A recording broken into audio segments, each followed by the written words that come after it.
We have a very exciting panel discussion for you today. I'm going to read the names so that I don't mispronounce everyone. So to get us started, we have our moderator today. So joining us to moderate is Jamshed Kazi, who's a senior advisor for the UN Women Regional Office for Asia and the Pacific. And we're very grateful to have four wonderful panelists. So we have Secretary Jayashri Muralidharan, who's the Secretary of the Department of Social Welfare and Women's Empowerment, Government of Tamil Nadu, and Sundar Senthilnathan, Head of Public Affairs with H&M Group, India.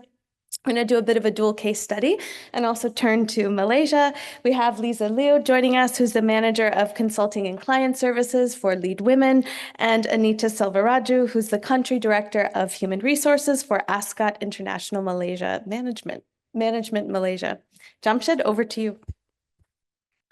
Thank you very much, Amy, for kicking us off. Very good morning, everyone. I have the great pleasure and privilege to moderate this session on safe workplaces, addressing sexual harassment in the world of work. Apologies in advance because, in a panel setup with multiple stakeholders of this nature, it would have been so much nicer to have sofas in the middle so we can sit and really have that kind of interaction. But what I will try to do, notwithstanding the infrastructure, is have a little bit more of an informal conversation with my esteemed panelists, and also hopefully we'll have time for Q&A at the very end. So please bear with us.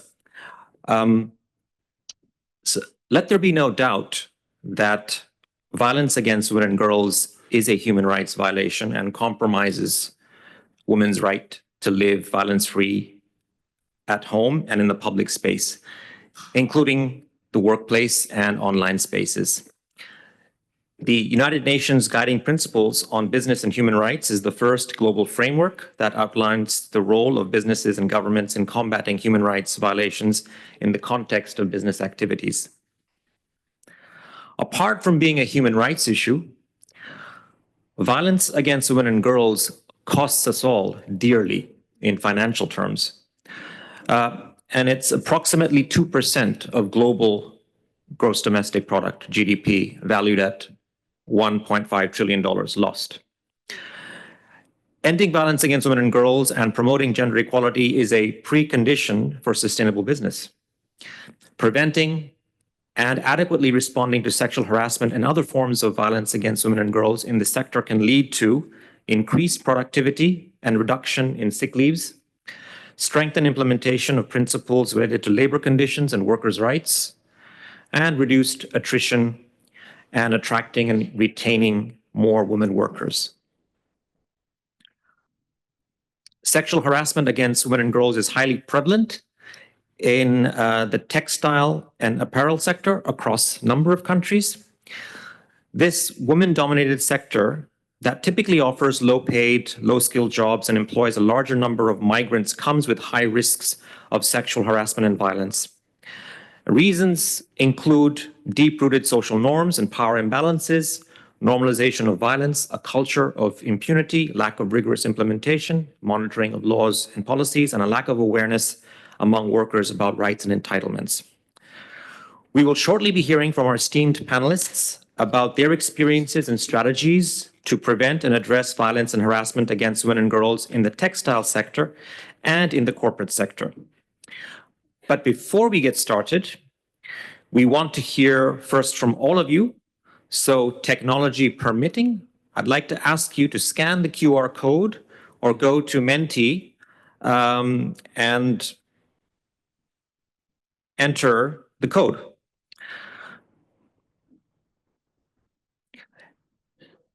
We want to hear, in terms of progress on addressing sexual harassment in the world of work in Asia Pacific, where do you feel that we stand? And I think you have choices between very limited to advanced.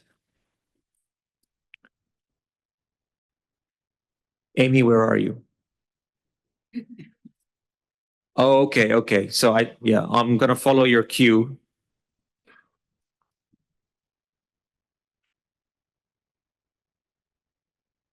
We just want to get a temperature in the room as to how people feel on this spectrum.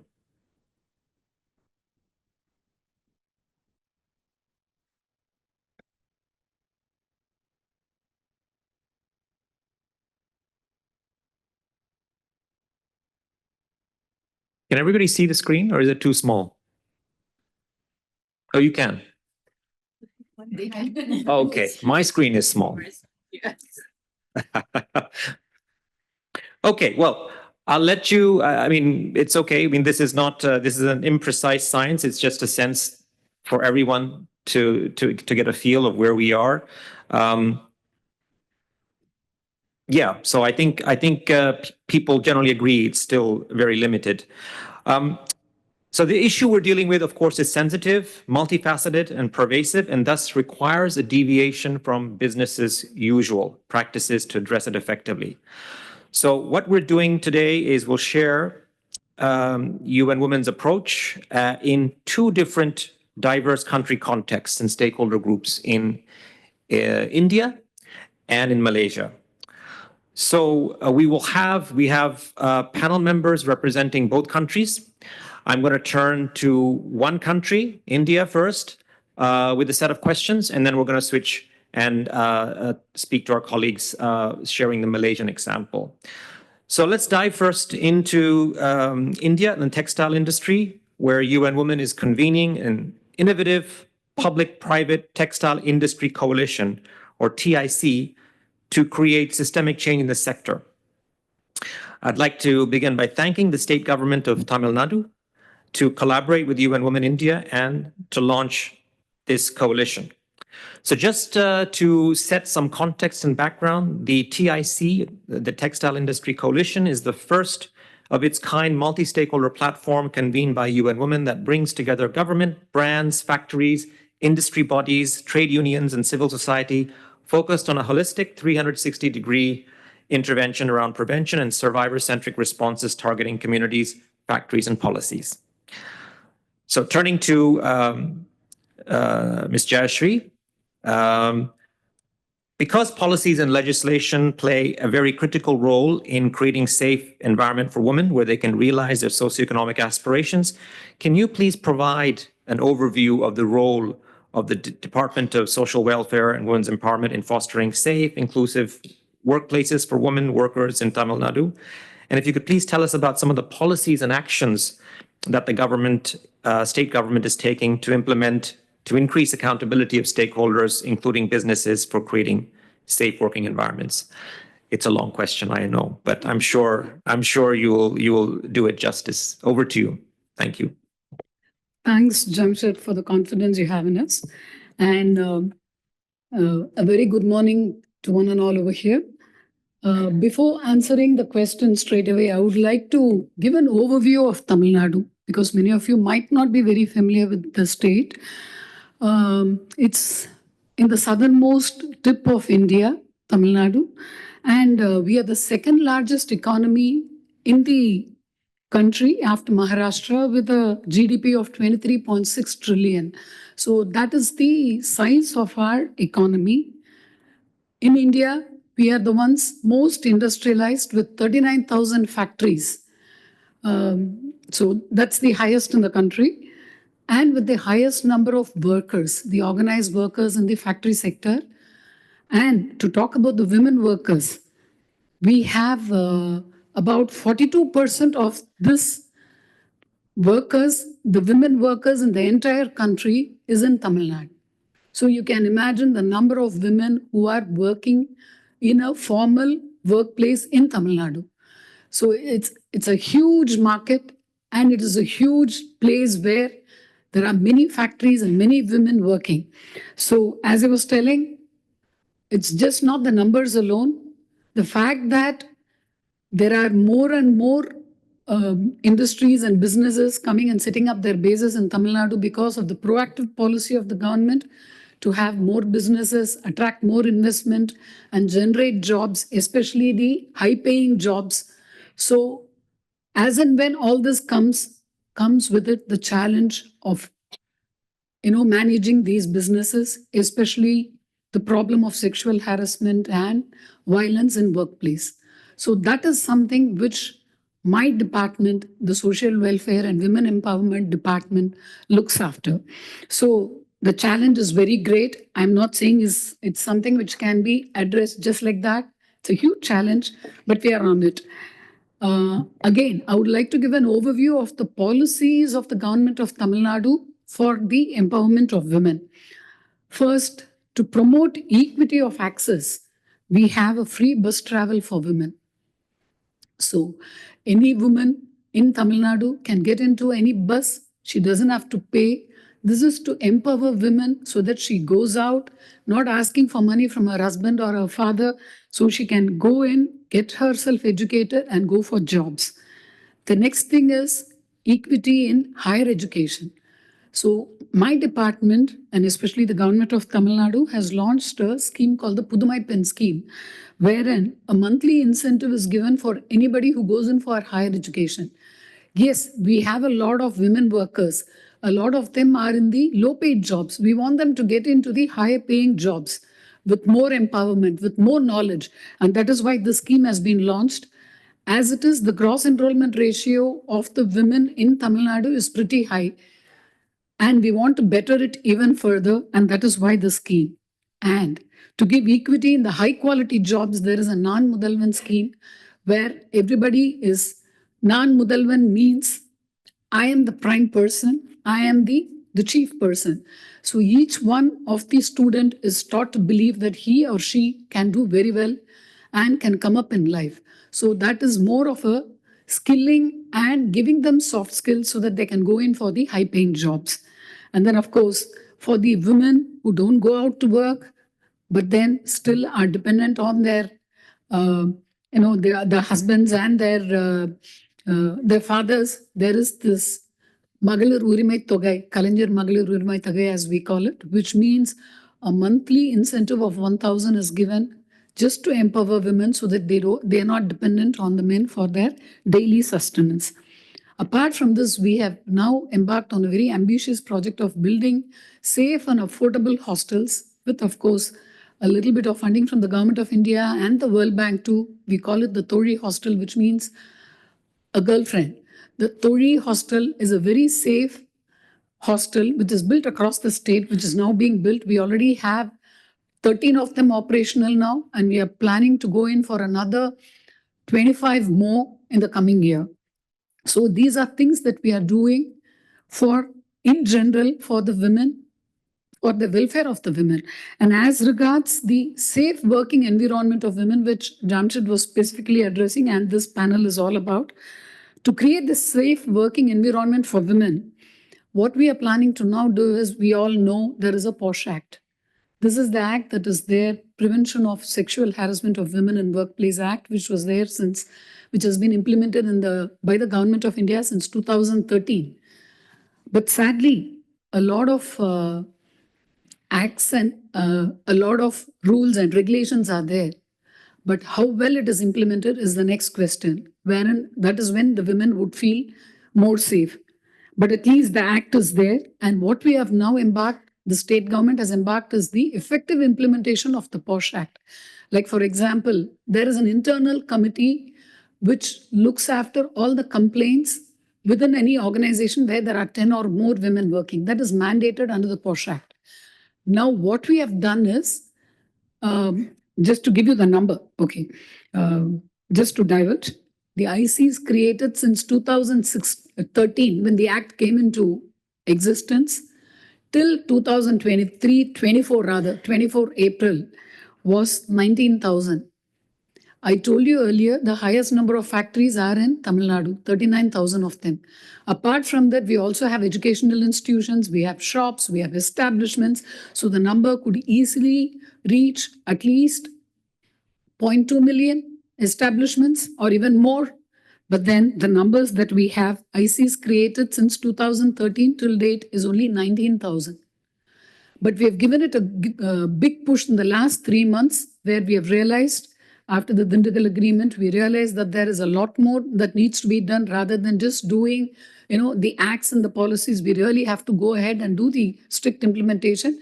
Now we have, in the last 3 months alone, we have around 1,500 ICs which have been created now. So that is something we are trying to push. The next thing is, we are activating the local committees. The local committees are those which are mandated under the POSH Act, so that anybody who does not have access to the IC, will go to the LC to give the local committees to give their complaints.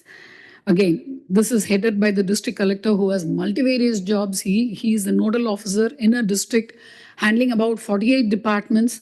So now what we are doing is trying to activate these LCs and ensure that they are more responsive and responsible. And most important of all, earlier it was only the social welfare department and the police department which was handling all of this. Now we have made it a multi-stakeholder department issue wherein it is not just my baby, it is the baby of the labor department because they are the enforcing authorities, the industries department who incentivizes, the MSME department who incentivizes the MSMEs, and then the higher education department, which again gives out the grants and the incentives to the higher education. Higher education spaces, the colleges and universities also come into the ambit of the POSH Act. So now we have brought in all these departments within the ambit, and hopefully in the coming days, we'll have more ICs formed. The numbers should increase, and hopefully after 2 years, in Tamil Nadu at least, when there is a meter like this going on, it should say, yes, it is good. At least they are on the way of progressing. We know the sky is the limit and we have a lot of work to do.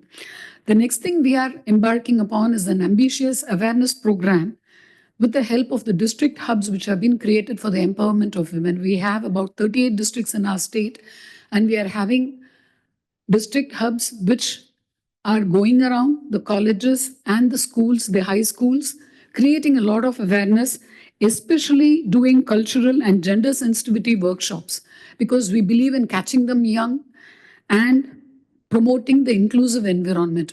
See, it's very easy to say inclusive environment should be there, but then what happens is the mindset, the attitude, the cultural imbalances. It's always a woman is expected to dress this way, a man is expected to do this, a woman is expected to do all the household chores.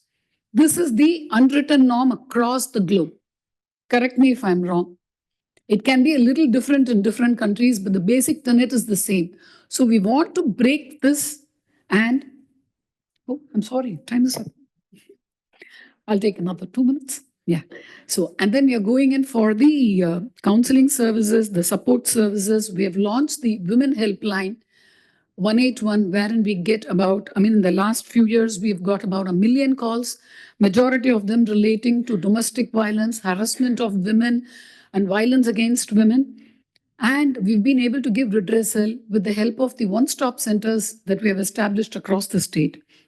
And recently we had another initiative. We realized the major problem with the women who are coming out and trying to give a complaint is that there is retaliation, and there's also a problem where their identity is revealed. So to maintain that confidentiality, what we have done is we have now opened a portal where it is very free. Anybody can go in and give in their complaint. And there is also an escalation matrix to it. So in case I am the person who is going to be responsible for looking at the compliance, and if it doesn't happen, I don't do it within the specific time. It goes to my boss. And if he doesn't do it, it goes to the CM office.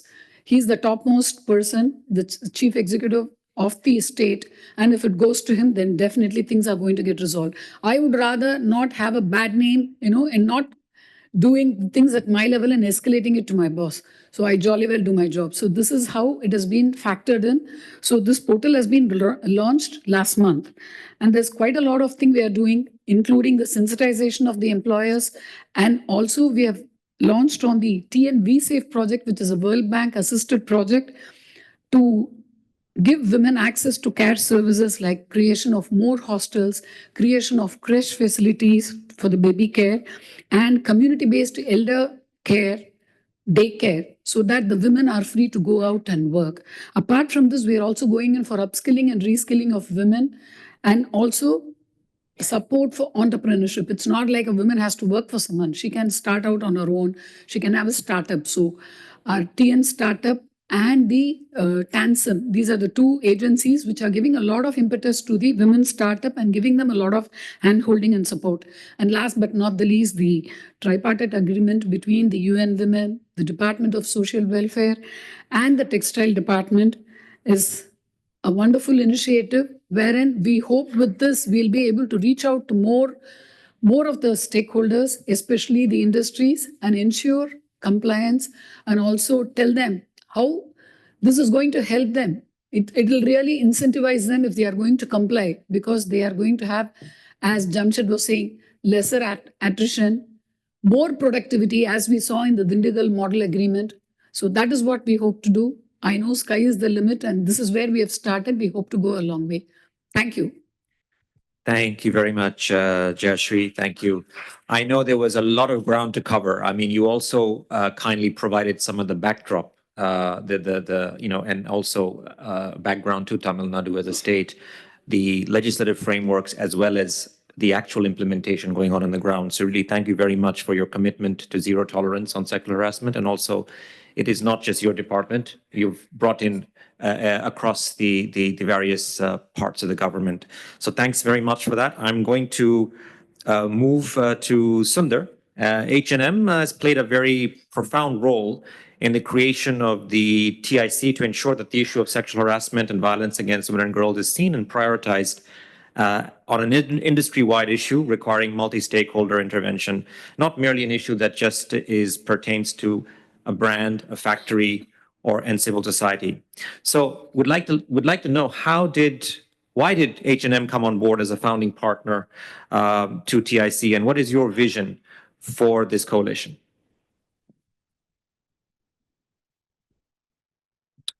Firstly, thank you for inviting us to this forum, and it's wonderful to be here. As you all know, H&M is a global fashion brand with a global supply chain, employing around 1.4 million people in our supplier base.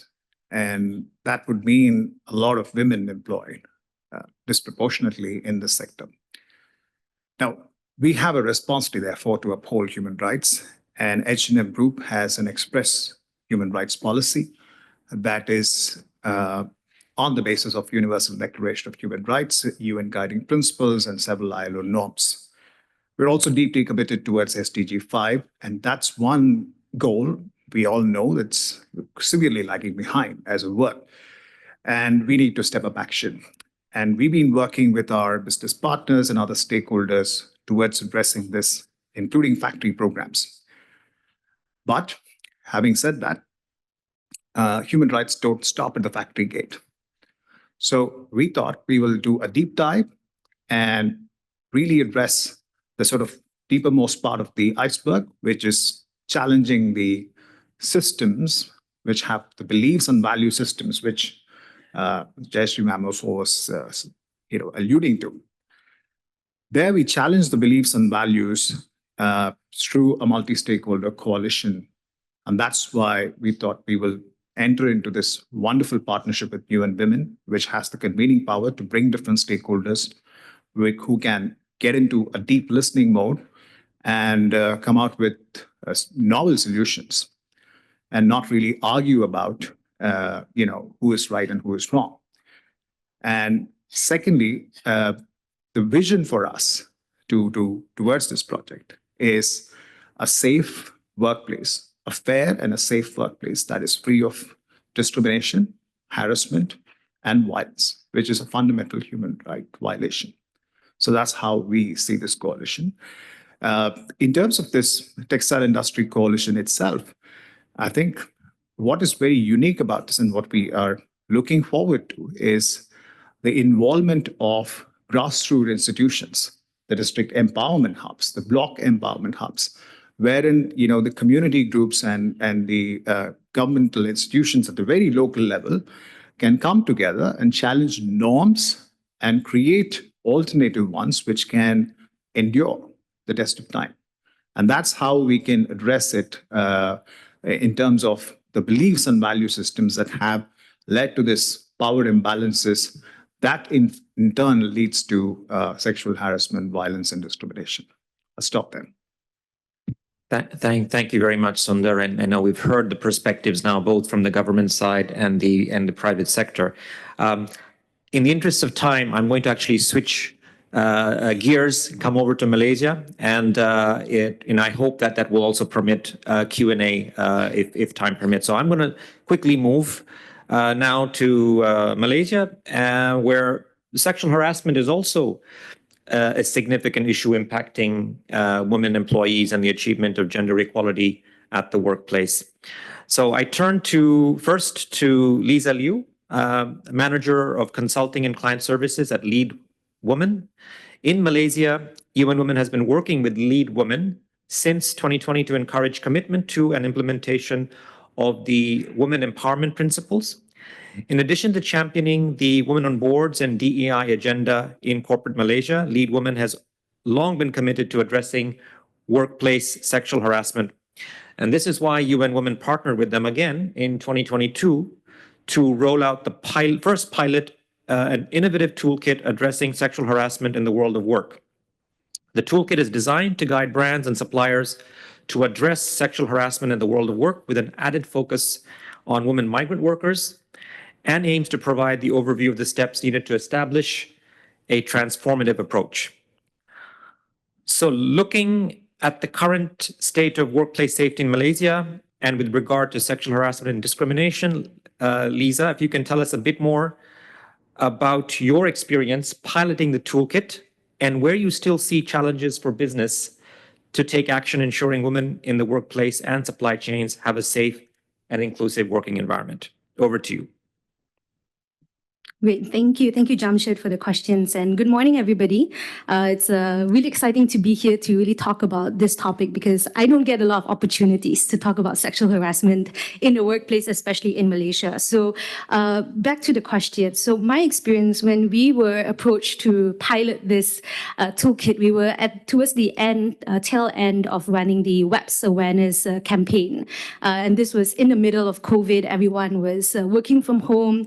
And when we reached out to companies to say, hey, do you want to get onto this pilot and, give us feedback because we want to know whether this very comprehensive toolkit is actually actionable and is able to be implemented into organizations. Because a lot of times you see a lot of good products or reports and toolkits being developed, but companies have one look at it and they say, no, that's too much for me to handle. So instead of rolling it out big in Malaysia, we said, okay, let's just aim for a handful. And it was tough to get companies to get on board. And this was before the Anti-Sexual Harassment Act was introduced in 2022. So this whole pilot predated the Anti-Sexual Harassment Act. And this similar experience because in 2019, Lead Women, we actually organized this conference called It's Not Okay. And this addresses workplace harassment as a spectrum. Because what we realized is that sexual harassment is on the sort of more serious end, but it's actually a lead up because a lot of actions, bias, discrimination, workplace bullying actually plays a big role in enabling sexual harassment to happen in the workplace. So we wanted to sort of, in a way, nip it in the bud with a lot of corporates. And our experience of running that conference was also just getting companies to attend was tough because the feedback was, I will have companies, when I call them, they say, we've had sexual harassment cases in the past, but, we've put things in place and no reports since. So we are not interested to come in and have a discussion. So it was really tough to really have that honest and true conversation around addressing harassment in the workplace. Now, when we came out with this toolkit, we came in from the perspective of, look, you need to have this in place because the Anti-Sexual Harassment Act will be effective in a couple of years, and it's better to be proactive than reactive, right? So thankfully, we were able to get a handful. And it was a varying kind of types of organizations that got on board. So we had a fast FMCG company with a big supply chain. We had a SME with regional offices in the semiconductor and also telecommunication services, and a few sort of small organizations that were part of the wider supply chain in the sort of whole global corporate space. And what they told us was the toolkit was actually really comprehensive, but it's just a lot. I think there's close to 100 pages, but it came with self-assessment and it came with step-by-step process. So the feedback was that we'd like this to be either digitalized or there's a sort of a how-to in terms of using the toolkit for the next rollout. So that's where it has been in 2022. And I think right now we're still in the midst of finding a place to roll it out nationwide and also across ASEAN. And I think with the sort of coming to the best practices and how where we are today, I think I need to acknowledge that Malaysia is not perfect. We've not really solved harassment. You can hear from a little bit from Anita later on. And if you've also been following the news in Malaysia, we still have a long way to go. But what I can share is ever since the implementation of the Anti-Sexual Harassment Act a few years ago, what we have done is now we have a tribunal. So instead of it going into criminal courts where everything is publicly available, this is a more anonymized and confidential pathway. And what they found is that there has been an increase of reports. So it's not that we are removing, or I don't see it as a bad thing. For me, the increase of reports to the Ministry of Women and to this channel shows that people are starting to trust the system. And I think with a lot of organizations having grievance mechanisms and all the zero tolerance policies in place, and then seeing that there's zero reporting being done in a year-on-year basis, it's not to say that there is no cases of sexual harassment, but really when I went down and talked to employees working in these organizations is that they don't trust the system. You don't know who these reports get sent to, who has visibility on all the details. So I think having this separate tribunal, the Anti-Sexual Harassment Act, gives that sort of anonymized channel for all those reportings. And I think there was recently a case being actually awarded to the employee through that tribunal. So I think you can read up on that. So we are making really good progress on the sort of nationwide dealing with anti-sexual harassment. But I think in the corporate space, there's still a lot of hesitancy. We are running a sort of summit in Malaysia in October, and we are actually doing breakout sessions to talk about different areas with regards to women's economic empowerment, and sexual harassment is still one of the lowest participation from the private sector. So I think it's just telling that I'm not too sure, and I would really like to hear from everybody's point of view here. Is it because of the existence of the Anti-Sexual Harassment Act and the Employment Act in Malaysia that covers harassment at work, that companies sort of say, let's just let the legislation deal with it? Or are people still very hesitant to talk about it? Right? Culturally, Malaysia is still number one in terms of power distance. And harassment happens because of three things: power, permission, and privilege. So until we're able to break down that power distance or that power dynamic, I think we still have a long way to go in terms of addressing harassment head on. But this is just how my interactions and my experience have been with the corporate space. Really happy to have you ask me questions. Otherwise, I'll just go on and on. About my own experience, but I'll just leave it here for now. Thank you. Thank you. We want to make time for those questions. And I think, Lisa, thank you for sharing. I think much of what you've said resonated in terms of even some of my interactions with CEOs in this region, where they acknowledge on one hand that sexual harassment is an issue, but they do so very discreetly, and on the other hand, they don't want us to intervene much because it's an admission of their own shortcomings.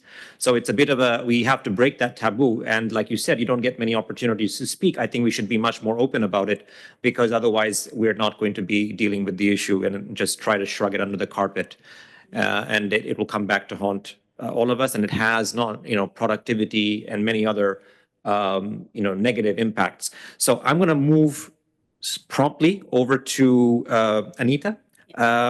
If you can tell us about the approach ASCOT has taken to address sexual harassment in the workplace, from prevention to addressing and providing remedy.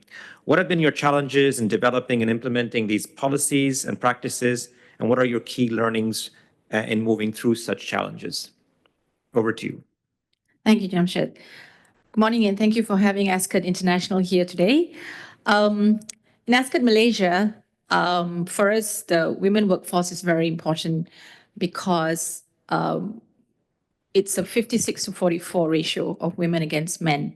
So for us in ASCOT Malaysia, we are a lodging company, And for the longest time, it has always, right up to today, it's still a taboo for women to come out to work in hospitality, because there's this thought about hotel rooms, what happens behind closed doors, especially for our maids. So we have to make it a very, very safe environment for them, in every possible way.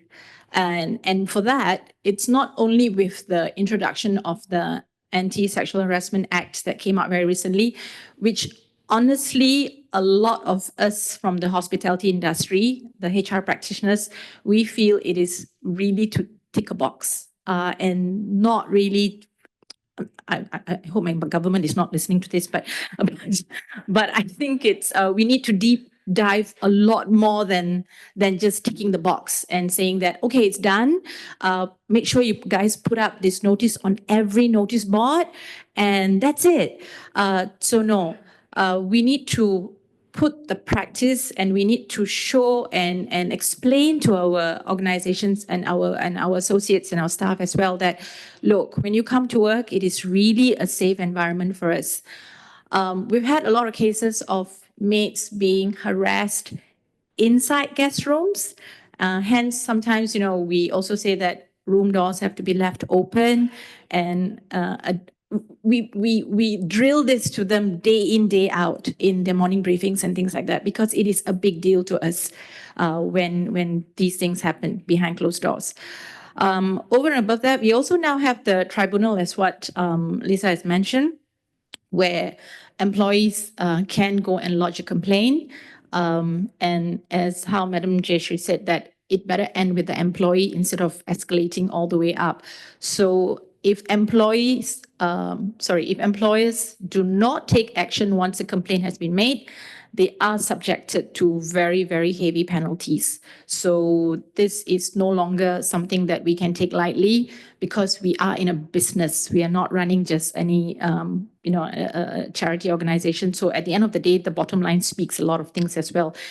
And people need to take ownership to this. Employers have to take ownership. CEOs have to take ownership to this as well. What are the steps that we're taking? At this point, we need to ensure confidentiality. We have been told at a lot of HR, human resources meetings, that HR is not the best place to go and talk. So we actually step out of that, and we don't put ourselves in that forum anymore, at least in the hospitality sector in Malaysia. Over and above that, we also do not have the immediate supervisor of that employee in that forum as well. So we try to make it as unbiased as possible. And there's people who are trained to listen and take the necessary actions as well, and then bring it back. So it has to be a very impartial investigation. And I think toolkits, that's what Lisa mentioned, it's very good as well. What's the other thing that we're doing in ASCAT Malaysia? For us, it starts right from the schools. So we have actually gone down as part of our community services to go down to schools to speak about sexual harassment at the workplace. And this is not only for girls' schools, this is for every secondary school especially, because the next step is for them to come out to work. So they must know what they can and cannot do. We've had cases even in schools. I mean, I've sat in PTAs where in co-ed schools, we have boys who think that they are stronger and better than girls, and putting things like that. So we have to educate them at the school level to tell them, no, this is not right. Okay, so that is something else that we have to look at as well. I like the idea of the free bus that Tamil Nadu is doing. And this is something that came up post-COVID for many of our employees. Because as you know, many of us work from home during COVID. And post-COVID, when we came back to work, and there was a lot of women who didn't want to come back to work. And they actually mentioned that they are being harassed in buses, they are being harassed in trains, and they don't want to come back to work because now they say, technically I can work from home. So Malaysia has also introduced a flexible work arrangement, and a higher number of women have raised their hands to actually take that option. And employers have to look into it in Malaysia. So it's not something that we can say, no, you cannot. If we say no, we have to give a very, very good reason of why you cannot work from home. So yeah, that's something that women are now feeling a lot more, they're safer to work from home. They can spend time with family, and harassment has gone down, and our workforce, I think that's one of the reasons why Ascot's workforce has increased when it comes to women as well. So those are the few things that we are doing. Thanks. Thank you so much, Anita, for sharing about some of the challenges and the initiatives in the hospitality industry, particularly in Malaysia, and around the work that Ascot is doing. Now, I don't know if it's of any consolation to you, Anita, but I think human resources is a much maligned department anywhere in the world, not only in, and again, with all due respect to my colleagues in human resources at the UN. We have, I think that there is the point you made, I think, is one about trust and about making sure that reporting will not happen unless there is faith in the system. And I think all the different parts of the house have to be, work together to make that happen. So the good news for everyone is I had taken away another extra round of questioning here, and my panel members are wondering what happened, but it's because we have therefore gained in in aviation terms headwind. So we have a bit more time. I think we started at 11:35, Amy, if I'm not correct. So I can be at my discretion, and I have a gavel. So we can safely go to 11:35. So really, I think this is a conversation, not just over here, but among the group here, who I'm sure has a lot of experience to share. So the floor is open for questions. Somebody's going to have to help me because I won't know which hand went up when, but let's try. We'll try to move around. The first hand, honestly, because of my field of sight, the gentleman in the very back, that's you. I don't know if you have a mic, but maybe what I will do is I will okay, so I'll take a few and then we'll try to respond. So maybe 3 or 4 questions in one go. So please go ahead.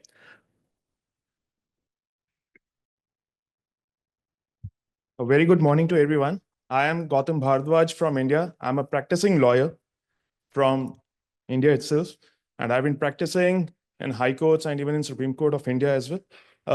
I just don't have a question, but a suggestion as well. You can consider it to be a question also. I just want to share my experiences, the cases which I have dealt till so far, including all these sexual harassment matters at a workplace, what we have faced or what we have challenged, even in fact in the courts also, that at a workplace, if there is any kind of a matter which is actually with regard to some sexual harassment, at times we face that false allegations are leveled upon the opposite colleague. So what I believe is that the committees which have been constituted at a workplace, they should be given and they should be provided with certain amenities, with certain trainings programs, so that they can easily make it out whether the allegations which have been leveled are actually true or maybe they are wrong. So my suggestion would be this only, that at least when we come and when we talk about the sexual harassment at a workplace, the committees should be something on a very, they should have a very strong footing to decide a matter, not only just to secure the rights of any of the colleague who is a victim, but also for the person against whom the allegations have been leveled upon. So this is my suggestion to you.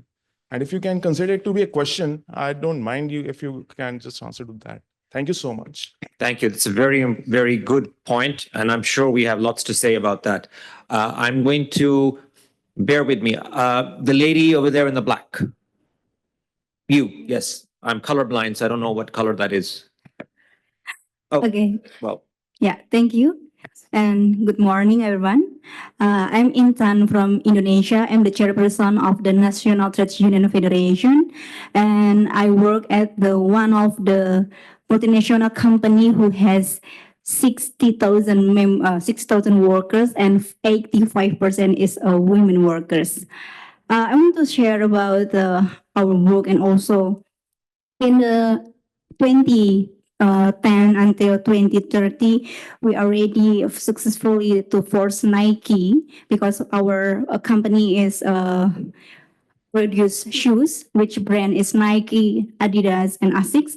And the 2010 until 2013, we forced Nike to pay the unpaid overtime. And Nike already successfully to paid 300,000 USD. And now we are currently have a striving to establish the women workers safe house and also the daycare and within the company. So I earlier you said that you already a success to establish the daycare in the India and also the women workers safe house. So if you can explain in more detail about the process and how to before the company to establish the daycare. Thank you. I know, no, hang on. I know there are lots of questions. I'm going to try to get to as many of you, if so, please bear with me. I will come back to you in the middle. I'm just going to come here and then back this way. And I've seen your hand. Go ahead. Thank you. I'm Archana with the Remedy Project. In keeping with the theme of this conference, the Remedy Blueprint, my question is, what does the blueprint look like for remediation in cases of sexual harassment, particularly in a factory setting? Or is there indeed a blueprint? Thank you. That was a very precise, short question. Thank you so much. I really appreciate that.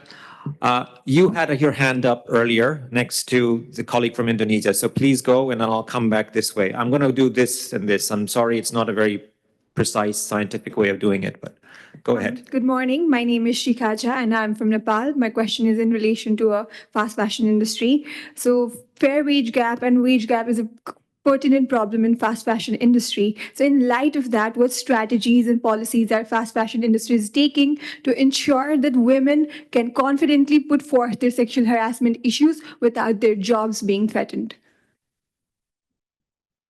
Thank you very much. I noted you very emphatically standing up and wanting to speak, so please go ahead.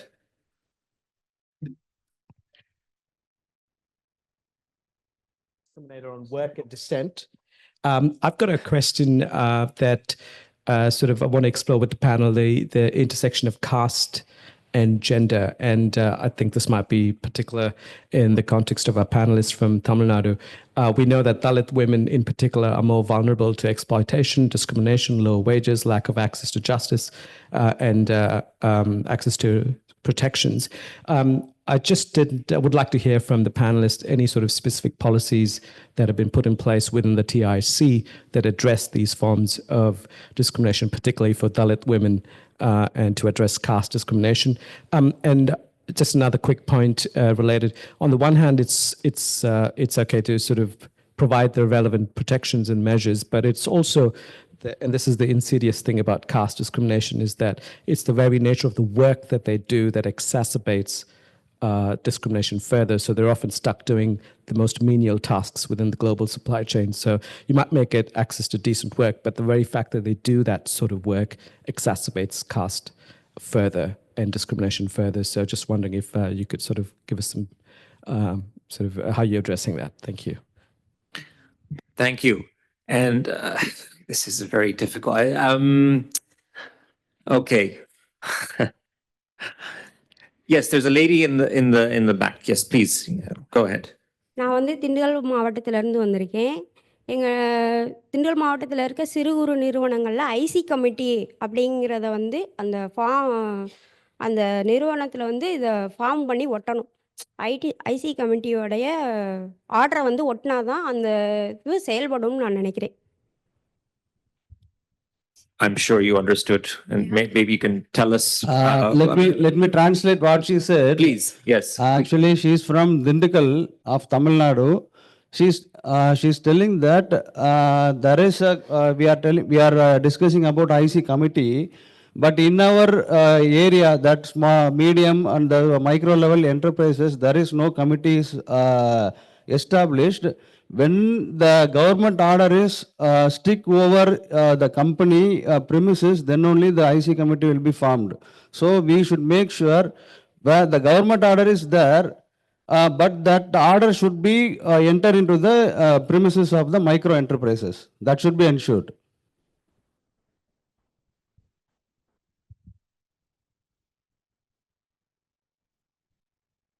Okay, colleagues, be nice, be gentle. This gentleman, actually, to be fair to him, has been had his hand up for quite some time. So I'm taking you and one final question, and then we'll have to sort of try to wrap up. Thank you Okay. for this opportunity. My name is Mahendra Pal Singh. I represent in a community development organization. As a part of my work, I do grievance mechanism in the state of Tamil Nadu. So my question is like, ma'am, you said that there's 42% of women workers in Tamil Nadu. So what percentage of that is the migrant workers, women workers? And what targeted schemes are there? Because you see, most of the, there's a lot of workplace conflict when it comes to the women workers, and most of these women workers are from the tribal belt of Jharkhand, Odisha, and also what happens is that not only about the workplace conflict, sexual harassment, but also about the food habits also. So you see like these women workers, they are belonging from tribal belt and scheduled caste.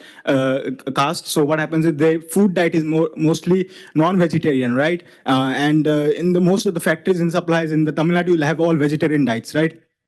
So there's many of them are anemic, right? So any targeted schemes for the women migrant workers in Tamil Nadu, I would like to know. Thank you. Okay.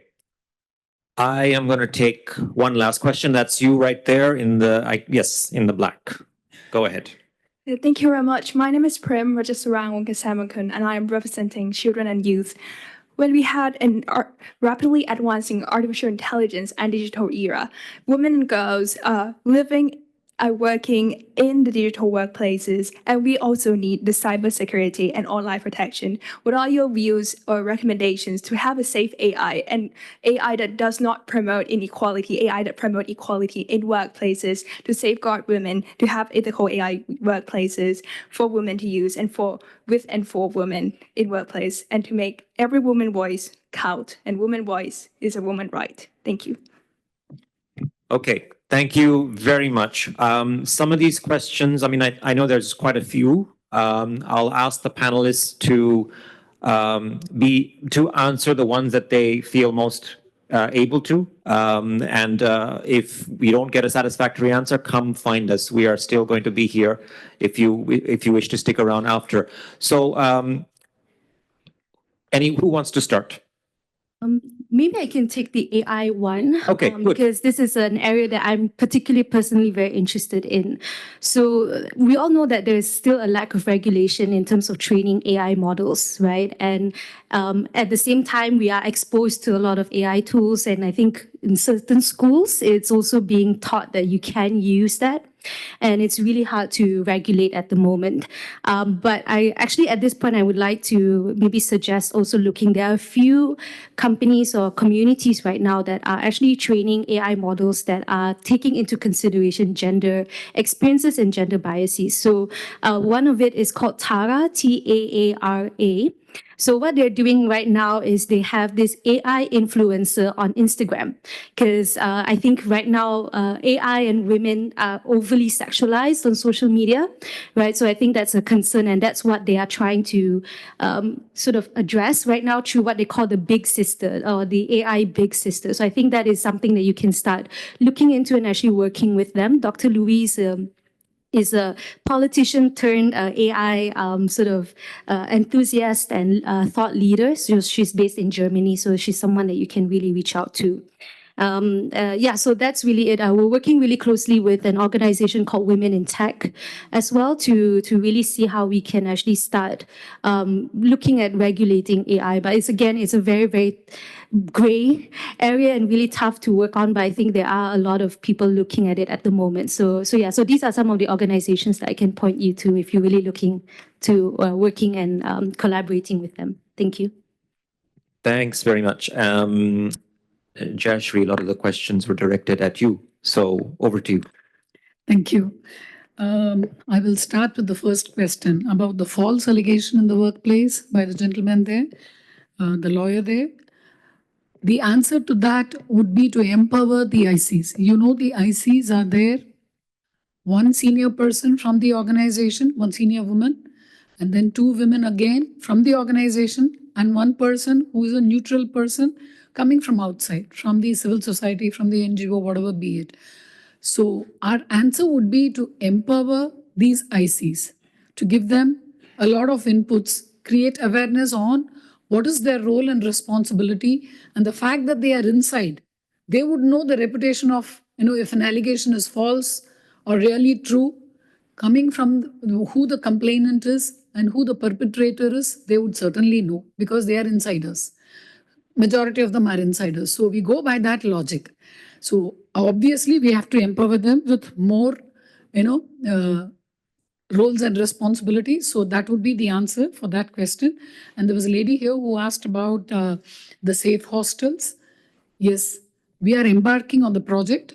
As I was telling, it's a new project we have embarked upon. The lady from Indonesia, I think you asked this question about the safe hostels. Yes, we are very proud to say that our Tori hostels, as I was mentioning, which is only 13 in number now, housing about, say, 1,500 women safely. It's a very small number when compared to the numbers that we really have to provide safe houses for. But then we have to begin somewhere, and we have begun now. And with the World Bank assisted project, we hope to scale up in a big way in the next 2-3 years. So that is my answer for you. And for the crutches, yes, that is very, very imperative. I remember as a working woman, I used to carry my child during the weekend to the workplace. And it was not a very, very convenient thing to do. It was actually looked down upon, like, why are you bringing your child over here? That's the sort of attitude that used to be there when I was a young mother. Now it's changed a lot. In the last 20-30 years, things have changed a lot. People understand that this is a requirement to bring more women into the workplace. I'm talking about the days then, 30 years back when I was a young trainee in the service. But then these crutches are very, very important to ensure that women do come out and participate in the economy. So we'll have to do, the government will have to step in, create the necessary infrastructure. And that is why we are embarking on that. And the lady here had a very pertinent question. What is the blueprint for sexual harassment? What is the blueprint? There's no one size fits all.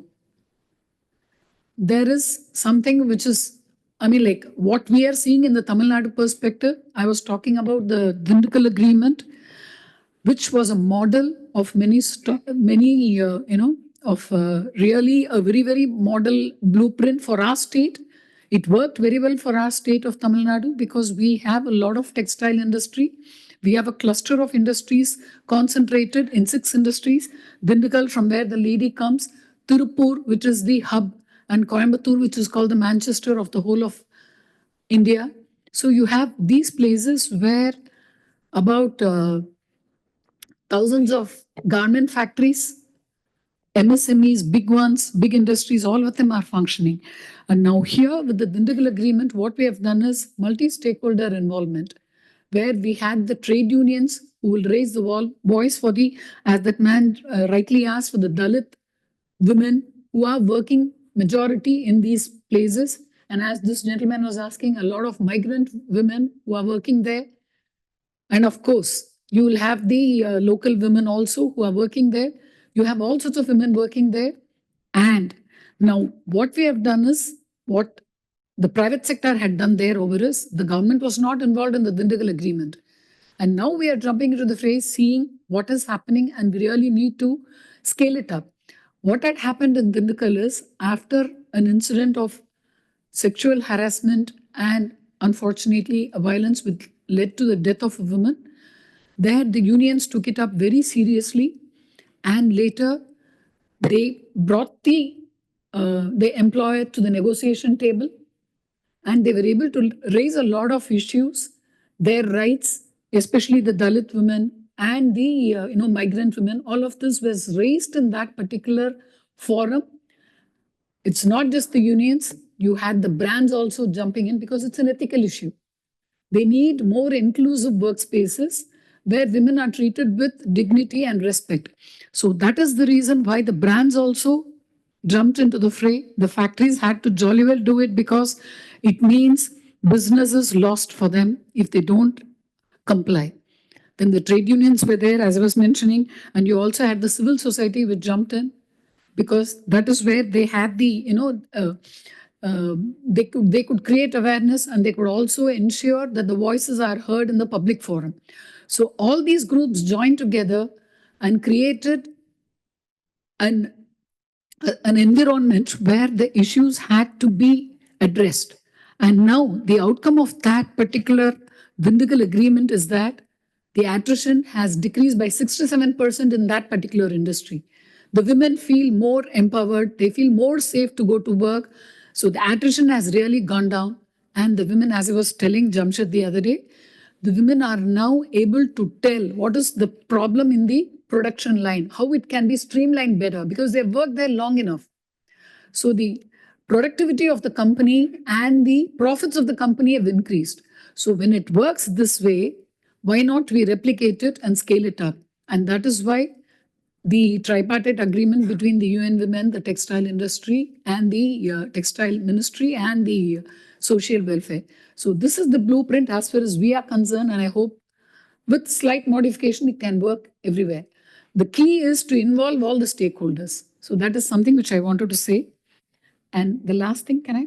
Please. About, because it's specifically questions about the ICs in Dindukal. The lady, my friend, asked this question. Yes. Can I answer in Tamil for her so that she understands, and I'll translate in English too? நீங்க சொன்னது ரொம்ப correct. Internal committee நான் ஏற்கனவே பேசும்போது சொன்னேன், 39,000 industry நம்மக்கிட்ட இருக்கு தமிழ்நாட்டில். ஆனால் நம்மக்கிட்ட இருக்கிற ஐசி வந்து இன்னைக்கு 20,000 தான். இன்னும் நிறைய இடத்துல ஐசியே ஃபார்ம் பண்ணலை. அங்கே தான் நம்ம ரோல் வருது. கவர்மெண்ட்டாக எங்களோட ரோல் என்னன்னா, on the one side incentive கொடுத்து அவங்கள புஷ் பண்ணணும், இன்னொரு சைட் அவங்களுக்கு பீனல் ஆக்ஷனும் இருக்கு. ரெண்டு பக்கமும் கொண்டு வரணும். அது கொண்டு வந்து தான் இந்த ஐசிஸை பண்ண முடியும். கட்டாயம் நீங்க சொல்ற மாதிரி அதை செய்யணும், செய்ய போறோம். அதுக்காக தான் நம்ம யூஎன் விமனோட சேர்ந்து பண்ணியிருக்கோம். Thank you. All right, thank you. I've been told that we have to wrap up. Another session starts just now. Sundar, did you have something very quick, if you can, in 30 seconds or so? Oops. Let me try. That's a PhD level question, the relationship between wages and gender violence. I think, there is a movement towards living wages, and there is also strengthening of collective bargaining arrangements that's happening all over. We are also working on it. I'm going to keep it really quick, but I'm not entirely sure about the relationship between wage and gender violence as such. What is more required in the industry as such is increase in women participation in supervisory roles, which is at the moment lacking. And that is one area that we're working very, very strongly at the moment in terms of training and bringing women into the supervisory workforce. Thank you very much. Sorry for a little bit of an abrupt conclusion. I'm not going to conclude, just to say really thanks sincerely to my panelists for a wonderful conversation, and thank you so much for your engagement. Have a great rest of the morning and the rest of the day. Thank you.